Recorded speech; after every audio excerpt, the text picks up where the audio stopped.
Hello guys, welcome to my channel. तो आज हम लोग पढ़ेंगे कक्षा 8वीं सीजी बोर्ड का प्रश्नावली 6.2। 6.2 में प्रायिकता के तहत हमको आज सीखना है पाई चार्ट। पाई चार्ट किसे कहते हैं? तो यदि आंकड़ों को वृत्त के त्रिज्य खंडों द्वारा दर्शाया जाता है तो इसे हम पाई चार्ट या वृत्ताकार लेखा चित्र कहते हैं।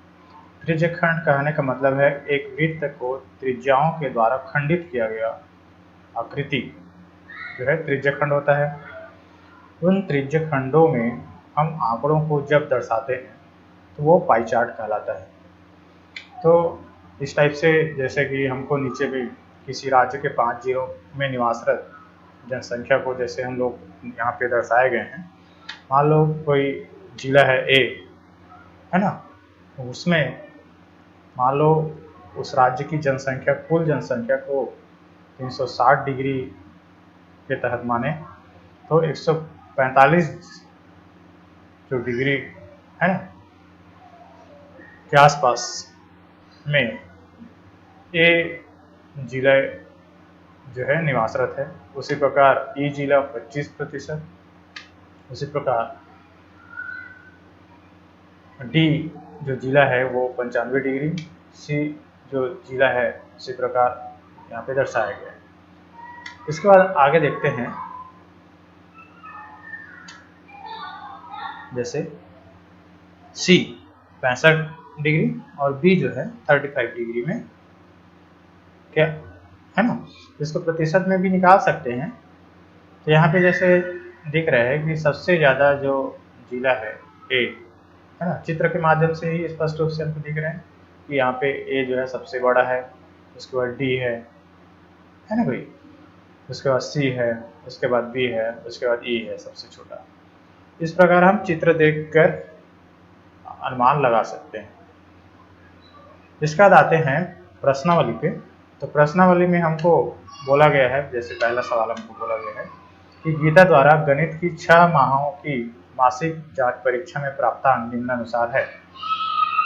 यहाँ पे महीनों के नाम दिया हुआ है, जैसे जुलाई में जो मासिक जांच परीक्षा हुआ है ना, उसमें उन्होंने 40 अंक प्राप्त किया था। अगस्त में 45, सितंबर में 65, अक्टूबर में 35, नवंबर में 55, दिसंबर में 7। तो इन अंकों को हमको वृत्ताकार लेखा चित्र में हमको दर्शाना है। तो उसके लिए हम सबसे पहले ये क्वेश्चन जो दिया है उसको लिख लेते हैं। उसके बाद कुल प्राप्तांक यहाँ पे देखते हैं कितना है ना, 100 में 40 पाया है ना। तो ये जो टोटल अंक है वो कितना है हमारे पास यहाँ पे 300 है ना। मतलब वो जो 300 अंक है वो हमारा पूरा वृत्त को निरूपित करेगा। कुल प्राप्तांक जो है एक वृत्त का प्रतिनिधित्व करते हैं, अर्थात 300 अंकों के द्वारा उस वृत्त के केंद्र पर बना कोण 360 डिग्री होगा। तो एक अंक के लिए केंद्र पर बना कोण कितना हो जाएगा? 360 में हमको ये 300 से भाग देना पड़ेगा, क्योंकि यहाँ पे ये इसको जोड़ने से टोटल मेरा था 300। तो एक अंक के लिए जब जानना है तो ये 360 पूरा वृत्त को प्रतिनिधित्व करता है, तो 360 को हम 300 से भाग देंगे तो हमको एक अंक के लिए कितना कोण बनेगा वो प्राप्त हो जाएगा। इस प्रकार जुलाई में 40 अंकों के लिए केंद्र पर बना कोण हमारा हो जाता है 360 बटे 300। एक अंक के लिए था ये, उसमें 40 का गुना कर देंगे तो 40 अंक के लिए निकल जाएगा, तो वो होता है हमारा 48 डिग्री। इसी प्रकार अगस्त माह में 45 अंकों के लिए केंद्र पर बना कोण हमारा हो जाएगा 360 बटे 300। हमारा एक अंक के लिए था, इसने 45 का गुना किया तो हमारे पास हो जाता है 54 डिग्री। इसी प्रकार सितंबर माह में 65 अंकों के लिए केंद्र पर बना कोण तो 360 बटे 300 गुणित 65 बराबर 68 डिग्री। इसी प्रकार अक्टूबर माह में 35 अंकों के लिए केंद्र पर बना कोण 360 बटे 30 गुणित 35 बराबर 42। इसी प्रकार नवंबर माह में 55 अंकों के लिए केंद्र पर बना कोण हो जाएगा 360 बटे 300। एक अंक के लिए था, उसमें हम 55 का गुना कर देंगे तो ये हो जाता है हमारा, इसको हल करने से 66 डिग्री। इसी प्रकार दिसंबर माह में 60 अंकों के लिए केंद्र पर बना कोण हो जाएगा 360 बटे 300 गुणित 60, मतलब 72 डिग्री। हम हर महीने के लिए जो प्राप्तांक है उसके द्वारा केंद्र पर बना कोण ज्ञात कर लिए। अब वृत्त बनाते हैं, है ना, ये पाई चार्ट बनाते हैं। उसके लिए एक यहाँ पे एक वृत्त बनाया कंपास की सहायता से। उसमें केंद्र से एक त्रिज्या, यहाँ से केंद्र से एक त्रिज्या को मिलाया, है ना, और उससे हम जो दिए गए मान हैं उनके लिए यहाँ पे जितने जितने अंश प्राप्त हो रहे हैं उसको माप करके ऐसा और त्रिज्या बनाते जाएंगे। जैसे हमारे पास जुलाई के लिए था 48 डिग्री, है ना, अगस्त के लिए था 54 डिग्री, और वहाँ पे दिसंबर के लिए था 72 डिग्री, नवंबर के लिए था 66 डिग्री, और अक्टूबर के लिए था 42 डिग्री, और सितंबर के लिए था 78 डिग्री। इस प्रकार जुलाई, अगस्त, सितंबर, अक्टूबर, नवंबर, दिसंबर, इन सभी को अगर जोड़े, इस सभी कोणों को जोड़ते हैं तो 360 से ज़्यादा नहीं होना चाहिए। अगर 360 से ज़्यादा आ जाता है तो आपका कहीं पे गलत हुआ है, उसको चेक कर लेंगे। इसके बाद आते हैं प्रश्न क्रमांक 2। इसमें बोला गया है एक परिवार की मासिक आय 12,000 रुपये है। परिवार की मासिक खर्च निम्नानुसार है। दिए गए आंकड़ों से पाई चार्ट बनाइए। ये आंकड़ा दिया हुआ है, एक परिवार है जिसकी मासिक आय 12,000 रुपये है, और इन 12,000 को ये जो है इन 5 मदों में खर्च करता है। तो कुल खर्च इनका कितना है? 12,000 है ना। तो इन 12,000, ये जो 12,000 है वृत्त के 360 अंश का प्रतिनिधित्व करेगा, है ना भाई। मतलब 12,000 रुपया जो है संपूर्ण वृत्त का प्रतिनिधित्व करते हैं। अतः 12,000 रुपये द्वारा वृत्त के केंद्र पर बनाया गया कोण कितना हो जाएगा? 360 अंश। तो 1 रुपये खर्च के लिए केंद्र पर बनाया गया कोण कितना हो जाएगा? 360 बटे 12,000। अब 1 रुपये के लिए हम निकाल लिए हैं, इतना इतना रुपये के लिए निकालना है तो इतना इतना का गुना करते जाएंगे इसमें, है ना। तो सीधा सीधा उसका मध्यवार डिग्री, है ना, त्रिज्यखंड के द्वारा बनाया गया कोण हमको प्राप्त होते जाएगा। तो चलिए देखते हैं मकान किराया 1500 रुपया के लिए केंद्र पर बना कोण हो जाएगा 360 बटे 12,000, ये है ना 1 रुपये के लिए था, यानी 1500। तो इसको हल करते हैं तो आता है 45 डिग्री। इसी प्रकार भोजन में खर्च 6,000 के लिए वृत्त के केंद्र पर बना कोण हो जाएगा 360 बटे 12,000 गुणित 6,000। हमको ये तो है पिछला जो निकाले 1 रुपये के लिए वो है, हमको यहाँ पे जो राशि है उसका यहाँ पे गुना करते जाना है। अंतर सिर्फ इतना ही आएगा। यहाँ पे 1200 है तो 1200 लिखना है, 6,000 है तो 6,000, है ना। ये जो है सब में ये 360 बटे 12,000 सेम रहेगा। इसको हल करेंगे ये 3 शून्य और ये 3 शून्य कट जाएगा, है ना, और 12 एकम 12, 12 तिया, है ना भाई। तो ये हो जाता है 2 एकम ये 180 डिग्री। उसी प्रकार से देखते हैं इसमें भी, तो इस टाइप से हल करते हैं तो हमको 12 एकम 12, 12 तिया 36 प्राप्त होता है, और ये 18, तो 3 गुणित 18 तिया 54 हो जाता है। इसी प्रकार स्वास्थ्य पर 1500 रुपये खर्च, है ना, किया था, उसके द्वारा केंद्र पर बना कोण हो जाएगा 3 गुणित 15, यहाँ पे 2 शून्य कट गए, 1 शून्य इनके साथ कट गए, है ना, और 12 एकम 12, 12 तिया 36, तो 3 और 15, 3 गुणा 15 बराबर 45। इसके लिए देखते हैं वृत्ताकार रेखा चित्र या पाई चार्ट कैसे बनेगा। तो इसके लिए कंपास की सहायता से एक सर्कल या वृत्त बनाया। इसमें इसके केंद्र से जाती हुई, क्योंकि 180 अंश बनाना है तो सीधा सीधा व्यास खींच लिया। उसके बाद क्रमशः उसके लिए हम लोग यहाँ पे जो है भोजन के लिए जैसे 180 डिग्री के लिए, है ना, और मकान किराए के लिए 45 डिग्री आया था, तो यहाँ से चांदा रख के हम 45 डिग्री का कोण बनाएंगे और यहाँ पे लिखेंगे मकान किराया 45 डिग्री। इसी प्रकार 54 मनोरंजन के लिए कितना आया था? 54, तो यहाँ पे 54 यहाँ से, है ना, ऐसे कंपास की सहायता से कोण बनाएंगे 54 डिग्री। और यहाँ पे मनोरंजन, उसी प्रकार से स्वास्थ्य का 45 डिग्री आया था, तो 45 डिग्री यहाँ पे बनाया, इन दोनों के बीच 45 डिग्री होना चाहिए। इसी प्रकार इनके बीच में शिक्षा के लिए खर्च 36% कर रहे हैं संबंधित परिवार जो है, तो इसको हम लोग 36 डिग्री के यहाँ पे कोण यहाँ पे बनाया। इस प्रकार वृत्ताकार लेखा चित्र बनाना बहुत ही आसान है ना। इस प्रकार से आप वृत्ताकार लेखा चित्र बना सकते हैं। इसके साथ ही आपका प्रश्नावली 6.2 यहाँ पे समाप्त होता है। इसके बाद देखते हैं प्रश्नावली 6.3। तो प्रश्नावली 6.3 में हमको प्रायिकता या प्रोबेबिलिटी के बारे में पढ़ना है। प्रायिकता होता क्या है?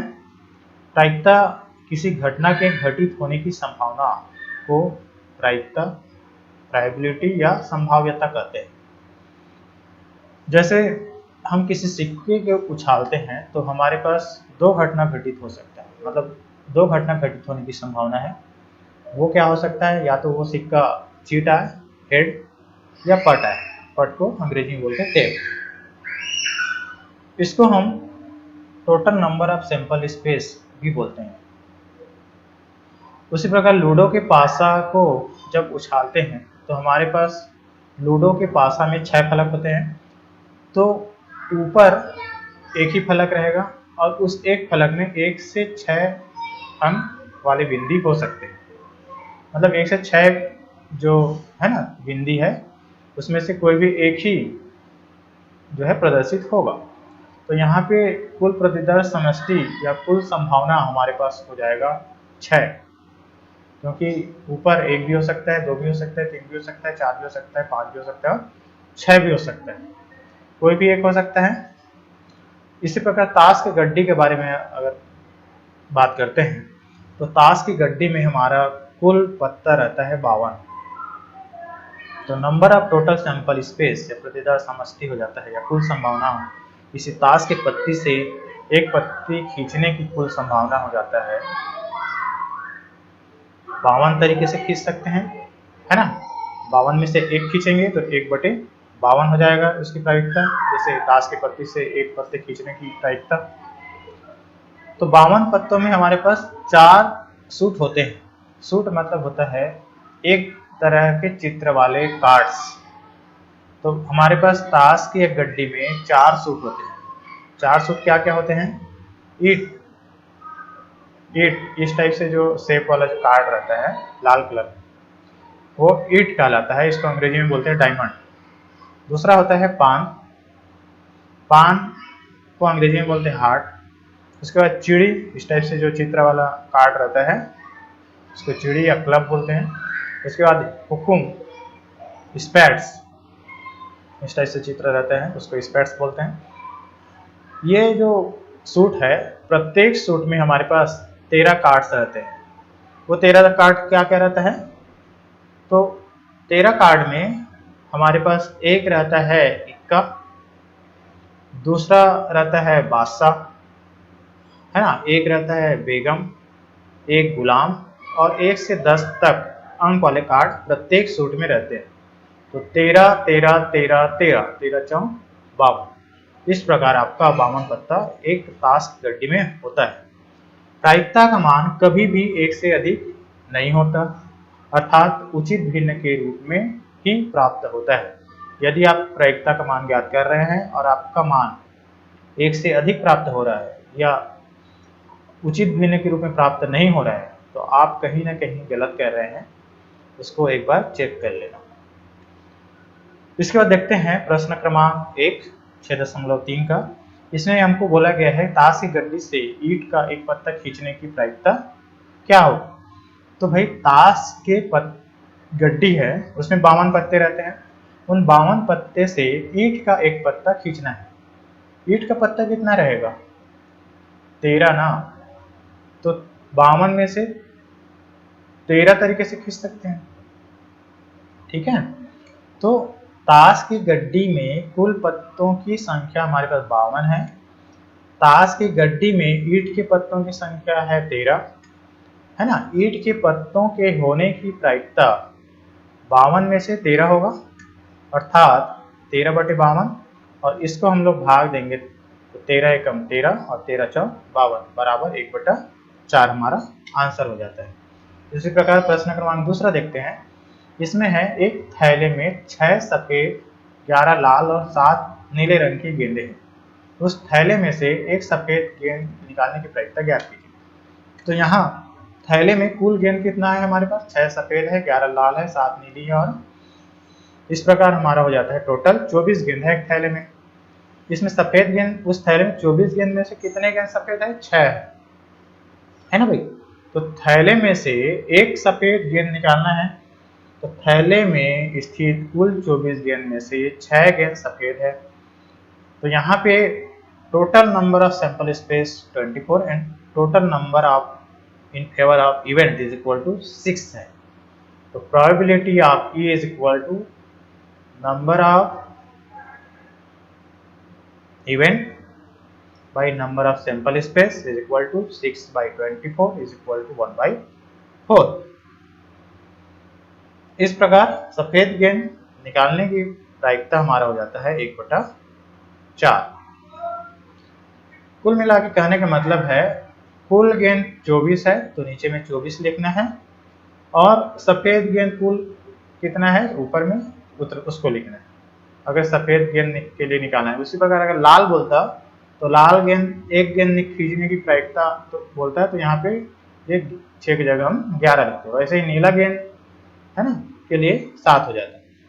इस टाइप से इसको बना सकते हैं। प्रश्न क्रमांक 3, एक घोड़दौड़ प्रतियोगिता में कुल 5 प्रतिभागी हैं, उनके जीतने की संभावना ज्ञात कीजिए। तो प्रतिभागी कितने हैं यहाँ पे? कुल 5 है।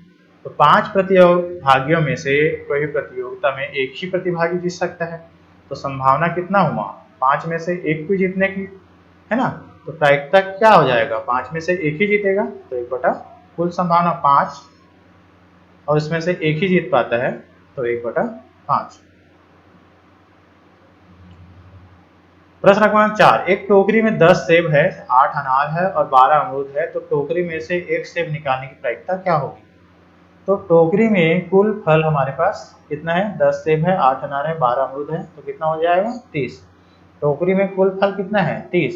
उसमें से कितना सेब कितना है? 10। हमको एक सेब निकालने की प्रायिकता पूछा है। तो सेब कितना है? 10। तो 10 ऊपर चले जाएगा। कुल फल कितना है? 30 है ना भाई। तो 30 नीचे रहेगा। अतः एक सेब निकालने की प्रायिकता हो जाएगा 10/30। इसको भाग दिया 10 एकम 10, 10 दिया 30 तो 1/3 हमारा उत्तर हो जाता है। इसी प्रकार प्रश्न क्रमांक 5वां, इसमें बोलता है पासे के एक उछाल में उसके शीर्ष पर सम आने की प्रायिकता ज्ञात कीजिए।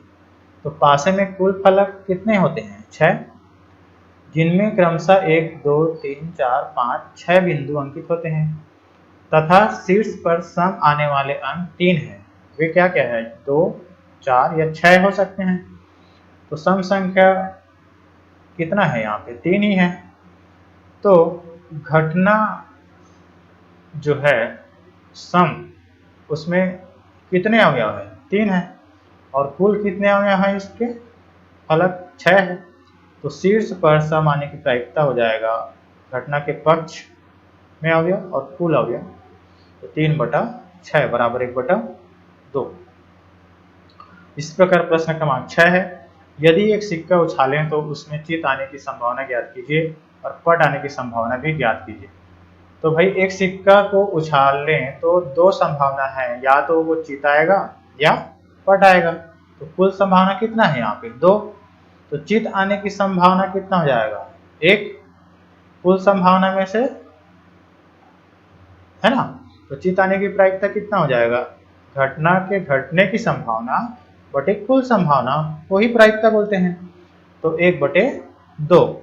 इसी प्रकार पट आने की संभावना 1 है और कुल संभावना कितना है हमारे पास? 2 संभावना है। तो घटना के घटने की संभावना बटे कुल संभावना ही प्रायिकता है। तो पट आने की प्रायिकता हमारा हो जाएगा 1/2। इस प्रकार आपका 6.3 पूरा होता है और इसी के साथ प्रायिकता का चैप्टर आपका समाप्त होता है।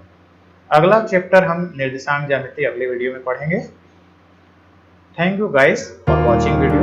यदि आपको ये वीडियो अच्छे लगे तो प्लीज़ मेरे चैनल को लाइक कीजिए, सब्सक्राइब कीजिए, ताकि आपको इसका सबसे पहले नोटिफिकेशन प्राप्त हो।